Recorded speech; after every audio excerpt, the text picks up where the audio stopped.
About 30 years ago, Miss Maria Ward of Huntingdon, with only £7,000, had the good luck to captivate Sir Thomas Bertram of Mansfield Park, in the county of Northampton, and to be thereby raised to the rank of a baronet's lady, with all the comforts and consequences of an handsome house and large income.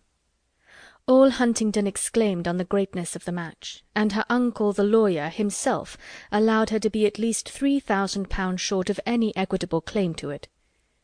She had two sisters to be benefited by her elevation, and such of their acquaintance as thought Miss Ward and Miss Frances quite as handsome as Miss Maria did not scruple to predict their marrying with almost equal advantage. But there certainly are not so many men of large fortune in the world as there are pretty women to deserve them. Miss Ward, at the end of half a dozen years, found herself obliged to be attached to the Reverend Mr. Norris, a friend of her brother-in-law, with scarcely any private fortune, and Miss Frances fared yet worse. Miss Ward's match, indeed, when it came to the point, was not contemptible, Sir Thomas being happily able to give his friend an income in the living of Mansfield, and Mr. and Mrs. Norris began their career of conjugal felicity with very little less than 1,000 a year. But Miss Frances married, in the common phrase, to disoblige her family, and by fixing on a lieutenant of marines, without education, fortune, or connexions, did it very thoroughly. She could hardly have made a more untoward choice. Sir Thomas Bertram had interest, which, from principle as well as pride, from a general wish of doing right, and a desire of seeing all that were connected with him in situations of respectability, he would have been glad to exert for the advantage of Lady Bertram's sister. But her husband's profession was such as no interest could reach, and before he had time to devise any other method of assisting them, an absolute breach between the sisters had taken place.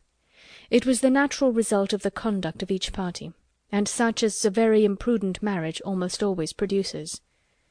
To save herself from useless remonstrance, Mrs. Price never wrote to her family on the subject till actually married. Lady Bertram, who was a woman of very tranquil feelings, and a temper remarkably easy and indolent, would have contented herself with merely giving up her sister, and thinking no more of the matter. But Mrs. Norris had a spirit of activity, which could not be satisfied till she had written a long and angry letter to Fanny to point out the folly of her conduct, and threaten her with all its possible ill consequences.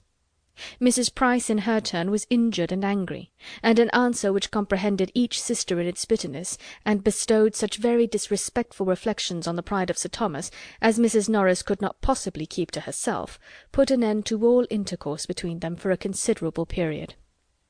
Their homes were so distant, and the circles in which they moved so distinct, as almost to preclude the means of ever hearing of each other's existence during the 11 following years, or at least to make it very wonderful to Sir Thomas that Mrs. Norris should ever have it in her power to tell them, as she now and then did in an angry voice, that Fanny had got another child. By the end of 11 years, however, Mrs. Price could no longer afford to cherish pride or resentment, or to lose one connection that might possibly assist her.